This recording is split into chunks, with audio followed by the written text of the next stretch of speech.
the letter you wrote to Candace Owens, and I'm not going to read the whole thing. I'm just going to say what you said about it. And it's 7,500 words. You couldn't read the whole thing. No, I'm not going to go through it. That'll take us a while, right? But I'll say this.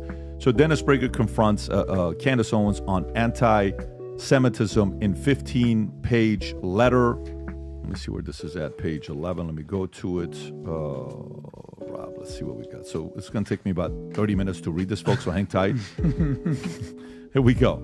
Prager stresses that actions overweigh motives, telling Owens motives rarely matter, actions matter, and as the amount of evil done by people with good motives is far greater than the amount of evil committed by people with evil motives. Despite this shock, he notes, I don't impugn your motives, I don't even judge them, but condemns the consequences of her statements. What happened there? What happened there with your messaging?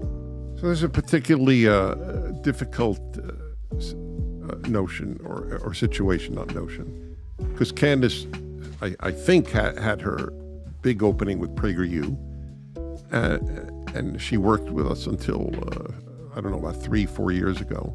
Then she went to the Daily Wire. And she was, we had a great deal of hope and faith in her, because she was courageous, she's articulate, which is known to everybody, and she's not wrong on everything. But for reasons I believe literally only God knows, I'm not even sure she does, she just took a turn on Jews, Zionism, Israel, that I couldn't believe it. And so I didn't say anything for a while, because I just thought, wait a minute, this is not the Candace I know. My wife and I attended her wedding in England. I mean, that's how close we are. In just a few short months, Candace Owens went from playing the role of the black female queen, tap-dancing conservative sharecropper icon, to challenging her white benefactor's stance, and that's when they showed her the door. This clearly exposes her true loyalties. She's not committed to black liberation or justice, and to be fair to her, she's never made that claim. But she is only interested in maintaining her position within a white-dominated Christian conservative machine. One of the most glaring hypocrisies is Owens stands on race organizations like the NAACP. She criticizes these institutions for allegedly perpetuating racial divisions, but from a paradoxical standpoint has used legal measures associated with the NAACP to sue and challenge policies claiming protection under the same measures she currently condemns.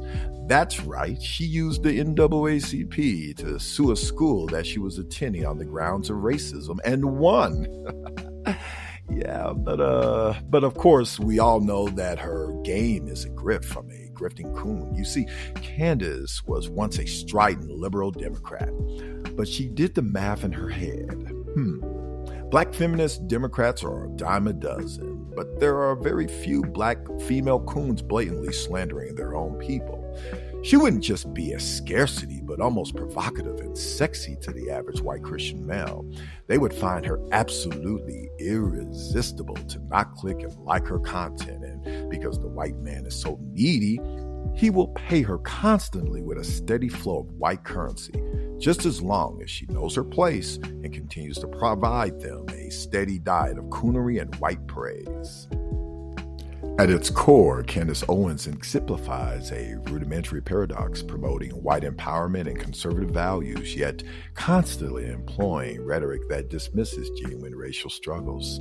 Her support base and alliances suggest her influence is intertwined with pro-white political agendas that often serve to maintain existing racial hierarchies under the guise of political freedom. Candace Owens is indeed a coon. Get out. Fuck out of here.